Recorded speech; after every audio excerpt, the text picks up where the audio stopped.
conhecimento sobre os solos se estruturou como uma ciência independente e autônoma no século XIX. Desde então, essa ciência e o conhecimento experimentaram intenso desenvolvimento de seus métodos e ferramentas de estudo. Isso se deu no contexto da ciência cartesiana, e este paradigma segue sendo hegemônico na ciência dos solos tropicais. Sob este paradigma, a ciência dos solos se especializou, se fragmentou, com vistas principalmente ao aumento da produtividade das culturas agrícolas, e deu pouca atenção para a complexidade dos solos e para o papel dos mesmos na manutenção da biodiversidade, da qualidade da água, do ar e na produção de alimentos de qualidade.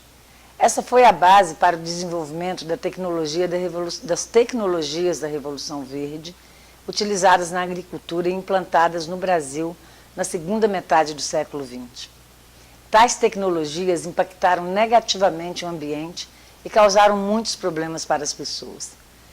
Dentre estes impactos negativos, encontram-se a degradação acelerada dos solos. No mundo, os impactos negativos deste modelo foram inicialmente denunciados em 1962 por Raquel Carson em seu livro Primavera Silenciosa. No Brasil, a busca de alternativas à Revolução Verde se fortaleceu no final da década de 70 e início da década de 80. O movimento em busca dessas alternativas foi denominado de agricultura alternativa. Desde o início, os técnicos envolvidos com a construção da agricultura alternativa primaram por valorizar e construir suas propostas junto com as organizações dos agricultores familiares, a partir das experiências práticas destes agricultores. No Brasil, a agricultura alternativa foi a base para a construção da agroecologia, como vocês podem ver num capítulo de Vilar et al. 2013, que vai estar disponível para os participantes do curso. E é deste movimento que surgiu então a ANA, a Articulação Nacional de Agroecologia, uma das principais expressões da agroecologia na atualidade. Sobre a ANA você pode olhar o site www.agroecologia.org.br. A ANA foi responsável pela construção, junto com o governo federal, da Política Nacional de Agroecologia, PNAP, Política Nacional de Agroecologia e Produção Orgânica, o Decreto 7.794 de agosto de 2012. O Brasil foi o primeiro país do mundo a formular tal política e está sendo seguido por outros países. Nos anos 2000, em especial, a agroecologia foi também fortalecida enquanto ciência, com a criação da ABA, da Associação Brasileira de Agroecologia, cujo site é www.aba-agroecologia.org.br. Foi fortalecida também com o lançamento, em 2006, do Marco Referencial de Agroecologia da Embrapa, que também está disponível online, e com a criação de vários cursos de pós-graduação nas universidades.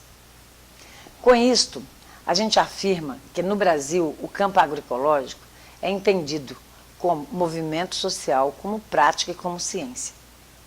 Em 2014, a FAO, Organizações das Nações Unidas para a Alimentação e Agricultura, reconheceu a agroecologia como capaz de dar uma contribuição positiva para a erradicação da fome e da miséria extrema, com a produção de alimentos de qualidade. Para a produção de alimentos de qualidade, é preciso ter solo de qualidade. O solo é essencial para a produção de alimentos, filtragem da água, um dos nossos principais alimentos, estocagem de carbono, manutenção da biodiversidade e da saúde das plantas e das pessoas.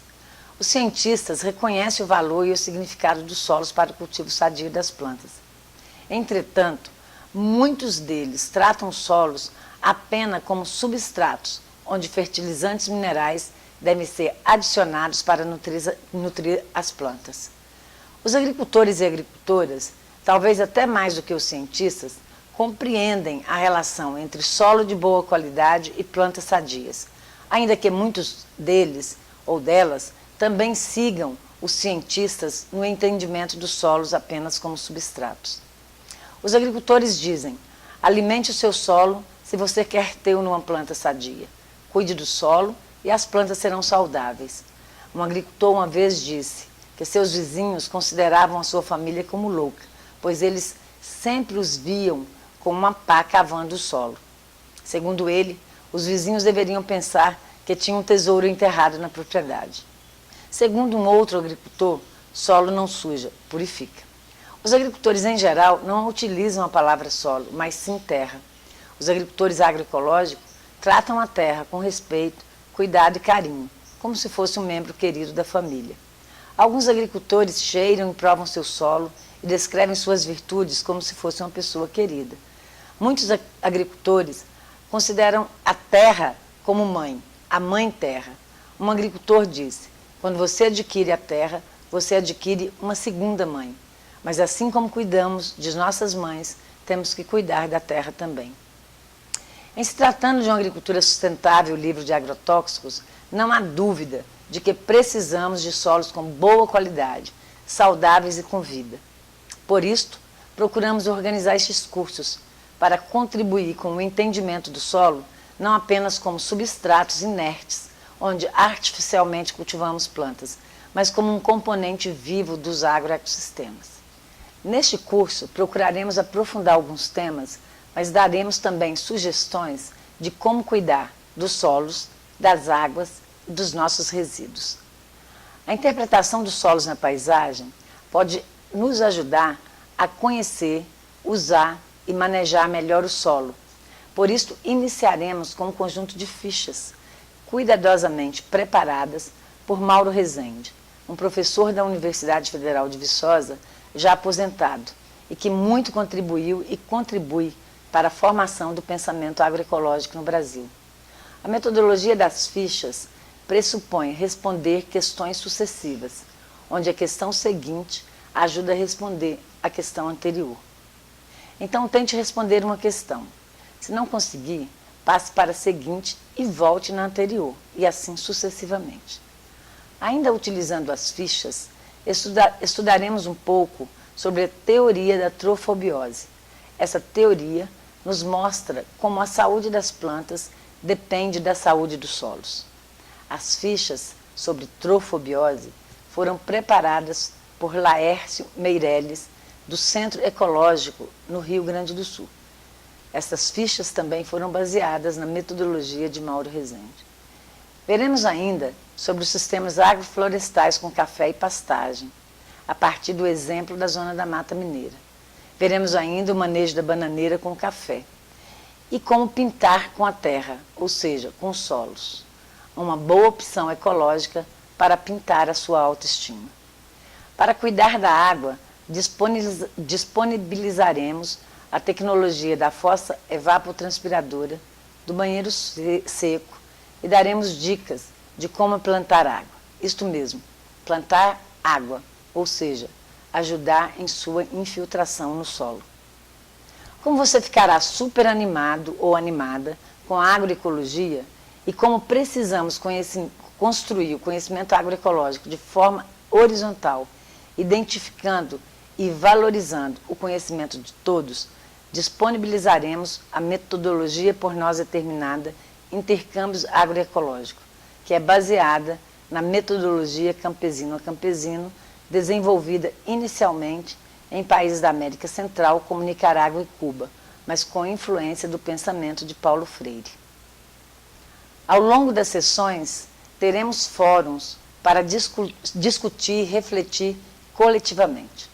Participe ativamente, não apenas para aprender, mas também para ensinar, pois, como disse Guimarães Rosa, professor é aquele que de repente aprende, e como disse Paulo Freire, ninguém educa ninguém, ninguém educa a si mesmo. Os homens se educam entre si, mediatizados pelo mundo. Ao final, teremos uma avaliação dos cursistas e do curso. Boa sorte e não esqueça, como disse Paulo Amaral, agricultor agroecológico de Araponga, Minas Gerais, a agroecologia é um aprendizado infinito. Gostaríamos de lembrar a todos e a todas que este curso foi organizado pelo projeto Comboio Agroecológico do Sudeste, em parceria com o projeto ECOAR, Práticas, Ciências e Movimentos, do Núcleo de Educação do Campo e Agroecologia da UFV. Ambos os projetos foram apoiados pelo edital 81/2013. Edital este apoiado pelo Ministério do Desenvolvimento Agrário em parceria com o CNPq e com os Ministérios das Ciências e Tecnologias, da Educação, da Agricultura e o antigo Ministério da Pesca. Este edital objetivou apoiar a criação de núcleos e redes de núcleos de agroecologia nas universidades e institutos de educação no Brasil.